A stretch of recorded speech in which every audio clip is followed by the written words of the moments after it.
ప్రపంచం రాబోయే రోజుల్లో కొత్త ఉపద్రవాలను ఎదుర్కోబోతోంది. వాతావరణ మార్పులు అందులో భాగం మాత్రమే. అకాల వర్షాలు, వరదలు, కరువులతో పాటు భూమికి సంబంధించిన విపత్తొకటి రానున్న రోజుల్లో తన పరిధిని పెంచుకోబోతోందని శాస్త్రవేత్తలు హెచ్చరిస్తున్నారు. మొన్నటికి మొన్న ఓ వీడియో సోషల్ మీడియాలో వైరల్ అయింది.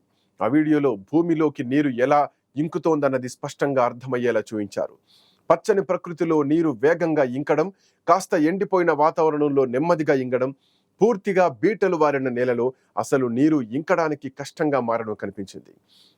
సరిగ్గా ఇప్పుడు ఇదే యూరప్ ప్రాంతంలో స్పష్టంగా కనిపిస్తోంది. ఎక్కడ చూసినా నీరింకిపోయి ఎండిపోయిన నదులు, సరస్సులతో అటు యూరప్ నుంచి ఇటు చైనా వరకు ఇదే పరిస్థితి ఉంది.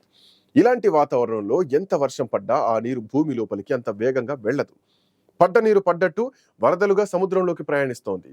నీటి కరువు నేలను ఇంకా బిగుసుకుపోయేలా చేస్తోంది. ఈ వైరల్ వీడియో దాన్ని స్పష్టం చేసింది. ప్రస్తుతం ప్రపంచం అంతటా నీటి కరువు కొనసాగుతోంది. రాబోయే సంవత్సరాల్లో నీటి యుద్ధాలు తప్పవని ఇప్పటికే ఐక్యరాజ్య సమితి హెచ్చరించింది. యూరప్ ఖండం, చైనాలోని కొన్ని ప్రాంతాల్లో గత సంవత్సరం వేసవిలో తీవ్రమైనటువంటి ఎండలు మండించాయి. ఆఫ్రికా ఖండంలో నెలకొన్న పొడి వాతావరణం లక్షలాది మందిని ఆకలి ముప్పు ముంగిట నిలిపాయి. అమెరికా పశ్చిమ ప్రాంతాల్లో ఇంకా వర్షాభావ పరిస్థితులు అలాగే కొనసాగుతున్నాయి. ముందు పొడి వాతావరణ కాలం కూడా వాతావరణ మార్పులతో సమానంగా సాధారణమైన విషయంగా మారిపోవచ్చని శాస్త్రవేత్తలు చెబుతున్నారు. అయితే గత కొన్ని నెలల్లోనే ఇంతటి పొడి వాతావరణం నమోదైందా అన్న విషయానికి వస్తే గణాంకాలు ఏం చెబుతున్నాయో చూద్దాం. కరువు పరిస్థితుల్ని లెక్క పెట్టడానికి నేలలోని తేమ స్థాయిని శాస్త్రవేత్తలు ఆధారంగా చేసుకుంటారు. ఉపగ్రహ చిత్రాల ఆధారంగా నేలలో తేమ స్థాయిని అంచనా వేస్తారు.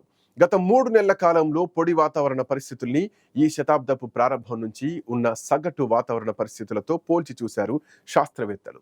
ఇటీవల వాతావరణ పరిస్థితులు ఎంత తీవ్రంగా ఉన్నాయనేది కళ్లకు కట్టడానికి వీరు ఈ ప్రయోగం చేశారు. సాయిల్ మాయిశ్చర్ అనామలీ మ్యాప్ గా పిలిచే ఈ పటంలో నేల పరిస్థితులు, ఉష్ణోగ్రత డాటా రెండూ ఉంటాయి.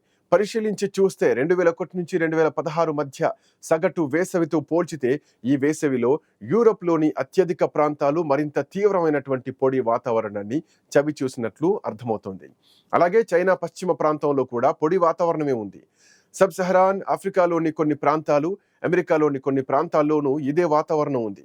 గత 500 ఏళ్లలో ఐరోపా ఖండంలో ఏర్పడిన కరువు పరిస్థితుల్లో ఇదే అత్యంత తీవ్రమైనవి కావచ్చని European Union environmental programme Copernicus వెల్లడించింది.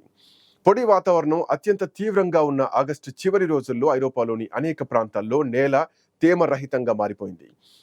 యూరప్లో ముందు కరువులు తరచుగా ఏర్పడనున్నాయని, ఈ ఏడాది పొడి వాతావరణం పరిస్థితులు వ్యవసాయం, రవాణా, ఇంధన తయారీ రంగాలపై ప్రభావం చూపించిందని శాస్త్రవేత్తలు చెప్పారు. యూరప్లో ప్రధాన నది, సరుకు రవాణా మార్గమైనటువంటి రైన్ నదిలో నీటి మట్టం భారీగా తగ్గిపోవడంతో షిప్పింగ్కు తీవ్ర అంతరాయం ఏర్పడింది.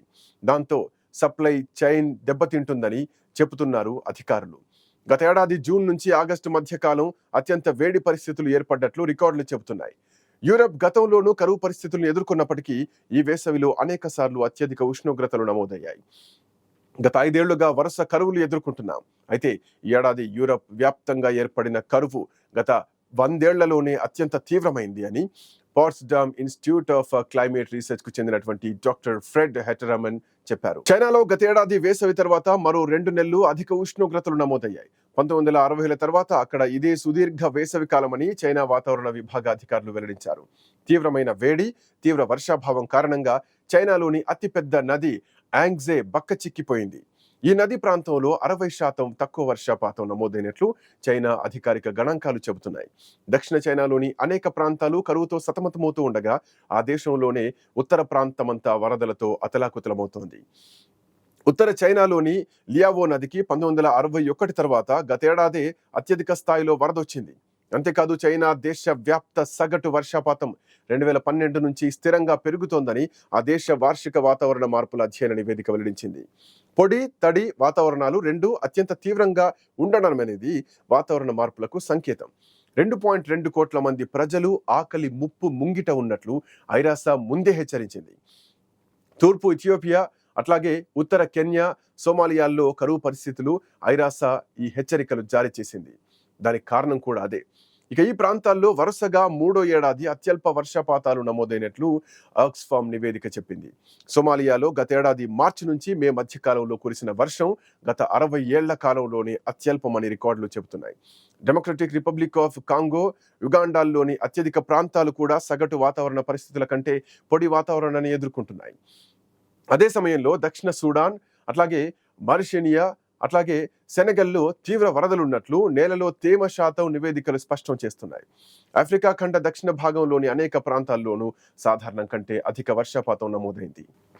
అయితే 1970 నుంచి 79 మధ్య కాలంతో పోల్చితే 2010 నుంచి 2019 మధ్య కాలంలో కరువులు 3 రెట్లు, వరదలు 10 రెట్లు పెరిగినట్లు 2021లో విడుదల చేసినటువంటి ప్రపంచ బ్యాంక్ నివేదిక ఒకటి వెల్లడించింది. గత కొన్నేళ్లుగా పొడి, వేడి వాతావరణం క్రమం తప్పకుండా ఏర్పడుతున్న నేపథ్యంలో అమెరికా పశ్చిమ ప్రాంతంలో కరువు పరిస్థితులు సాధారణమైన విషయంగా మారిపోయాయి. అమెరికా పశ్చిమ ప్రాంతంలో గత 1200 ఏళ్లలో ఎన్నడూ లేనంతటి తీవ్ర కరువు పరిస్థితులు గత 2 దశాబ్దాల్లో ఏర్పడ్డాయని ఫిబ్రవరిలో విడుదలైనటువంటి ఓ నివేదిక చెప్పింది. గత వేసవిలో అమెరికాలో పొడి వాతావరణం కారణంగా వివిధ రాష్ట్రాల్లో కార్చిచ్చులు వ్యాపించాయి. గత కొన్ని రోజులుగా కాలిఫోర్నియాలోని లాస్ ఏంజల్స్ నగరాన్ని చుట్టుముట్టిన కార్చిచ్చులు ఆగని మంటలతో ప్రజల్ని భయాందోళనకు గురిచేశాయి. అపార ఆస్తి నష్టం సంభవించి బీభత్సం సృష్టించాయి. మరోవైపు టెక్సాస్, ఓక్లహోమా వంటి రాష్ట్రాల్లో మంచు తుఫాను ప్రజల్ని వణికించింది. కాలిఫోర్నియాలో మంటలు పెద్దగా వ్యాప్తి చెందుతున్నాయి. లాస్ ఏంజల్స్ పరిసర ప్రాంతాల్లో మంటలు విస్తరించడంతో అక్కడి జనావాసాలన్నీ అగ్నికి ఆహుతయ్యాయి.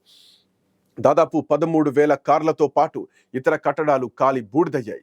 అక్కడి ప్రజల్ని ఎప్పటికప్పుడు సురక్షిత ప్రాంతాలకు తరలించడంతో ప్రాణ నష్టం నివారించబడింది. కొన్ని చోట్ల నీటి ఎద్దడి కూడా ఏర్పడింది. అమెరికాలోని 2వ అతిపెద్ద జలాశయం లేక్ పావెల్లో నీటి మట్టం బాగా తగ్గిపోయింది. 1960లో దాన్ని నింపిన తర్వాత ఇంత తక్కువ నీరుండడం ఇదే తొలిసారిన నాసా చిత్రాలు చెబుతున్నాయి. రానున్న దశాబ్దాల్లో ఈ ప్రాంతమంతా వర్షాభావ పరిస్థితులను ఎదుర్కోనుందని క్లైమేట్ మోడల్స్ సూచిస్తున్నాయి. అత్యంత విశాలమైన అమెరికాలో ఆ చివరి నుంచి ఈ చివరకు 12 గంటల పాటు టైం లాగింగ్ ఉంటుంది. అటున్న వాతావరణం ఈ చివరన ఉండదు. అలాంటిది ప్రస్తుతం ఎక్కడ ఏ వాతావరణం ఎలా ఉంటుందో చెప్పడం చాలా కష్టంగా మారిందని చెప్పాలి. రకరకాలుగా ఉంది. ప్రపంచవ్యాప్తంగా ప్రస్తుత వాతావరణ మార్పుల సమస్య స్టార్ట్ అయింది. సముద్రాల్లో పెరుగుతున్న ఉష్ణోగ్రతల కారణంగా వాతావరణం పూర్తిగా అదుపు తప్పుతోంది.